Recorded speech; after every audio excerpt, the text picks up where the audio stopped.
For me, it's about connecting to what's important to me. And so when I talk about organizational culture, I also talk a lot with leaders about their own personal culture. And, starting with your own values and what practices you want to have show up on a daily basis. And so getting connected to what's important to you, I think, is the first part of a learning journey. And then figuring out how to connect with where you are today to where you want to be. And then what are those skills in that gap that you need to learn? I would say the other piece to that is I learn best when I'm connecting with others. So, I am so interested in getting coached and getting feedback from people and learning just what their perspective is. And I learn so much when I share with others what I'm learning, because they give me a different perspective than I'm even seeing. You're going to fall behind if you don't continue to learn.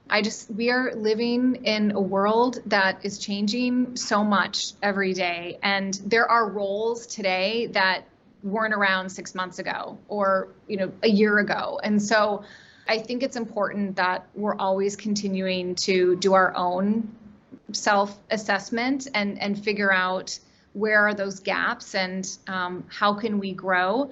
What's interesting is I think, over the last couple years, people have realized who may be more technically skilled that they need to learn more kind of on those leadership skill side. Empathy, connection, coaching, all of those pieces were so important, especially in the pandemic with us not being in person.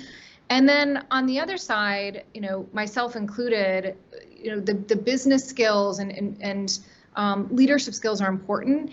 And it's important to have technical skills as well, those digital skills, and making sure you're keeping up to date on, how to connect, how to learn, because again, we're gonna fall behind if we don't. Yeah. So I think more of that kind of horizontal focus and generalist perspective is starting to become more important again, rather than just having kind of this vertical focus of expertise. No surprise. I think about this in two parts. I'm learning Spanish, so I'm still doing that. But I also think about learning as an opportunity to do every day. I've always said work is the learning lab. I think it is the best place to learn, and so I'm learning every single day. And one of the things that my team and I have been talking about quite a bit, especially with some of us coming into the office more and more meetings are popping up, is just the importance of being clear on, what is the purpose, the agenda, the outcome of any kind of meeting. And so we can best use our time. So something small, but again, just opportunities every day to learn something different, even in how we're working.